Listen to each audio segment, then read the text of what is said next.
सिंधु घाटी, उत्तर पश्चिम भारत, पाकिस्तान। जून 2011। जीवाश्म विज्ञानियों को एक 4300 साल पुरानी खोपड़ी मिली जिसमें कई सुराख किए गए थे।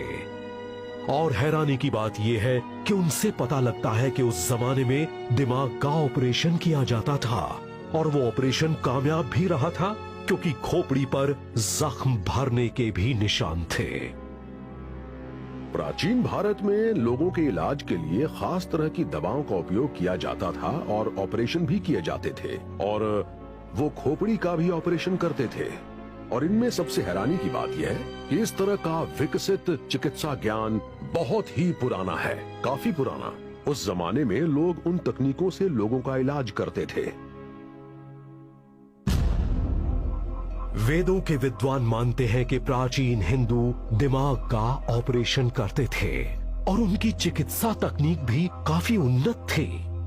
और उस समय का चिकित्सा ज्ञान 800 ईसा पूर्व की संस्कृत में लिखी एक पुस्तक में दर्ज है जिसका नाम है सुश्रुत संहिता।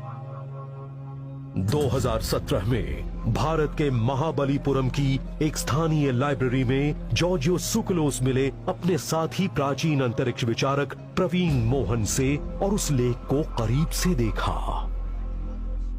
ये चिकित्सा विज्ञान पर लिखी एक बड़ी अहम पुस्तक है जिसमें 11,000 से ज्यादा बीमारियों के इलाज की चर्चा है। इसमें औषधीय गुणों वाले 700 पौधों, खनिज तत्वों से बनने वाली 64 दवाओं और जानवरों से बनने वाली 57 दवाओं का जिक्र है और इसे आयुर्वेद का आधार माना जाता है, यानी भारत की पारंपरिक चिकित्सा पद्धति। ओह, आपका मतलब है कि ये आयुर्वेद का आधार है। ओके, हाँ, बहुत अच्छा। बिल्कुल, मैंने भी इसका एक अंश पढ़ा है जो आपको भी बड़ा दिलचस्प लगेगा। ये रहा, ये देखिए, यहाँ लिखा है कि शल्य चिकित्सा 8 प्रकार की होती है और वो हैं चीरा लगाना, काटना, खुरचना, छेदना, धसाना, निकालना, तरल निकालना और साथ ही साथ टांके लगाना। आज से 2600 साल पहले भारत में ये सब होता था और ये किताब लिखी गई थी आधुनिक चिकित्सा के पितामह हिप्पोक्रेट्स के आने के भी 100 साल पहले। कमाल की बात है, लेकिन उन्हें ये जानकारी मिली कहाँ से? इसके पीछे की क्या कहानी है? सुश्रुत संहिता का अर्थ है कि इसे सुश्रुत ने लिखा था, लेकिन वो इसके मूल लेखक नहीं थे। उन्होंने ये किताब नहीं लिखी थी।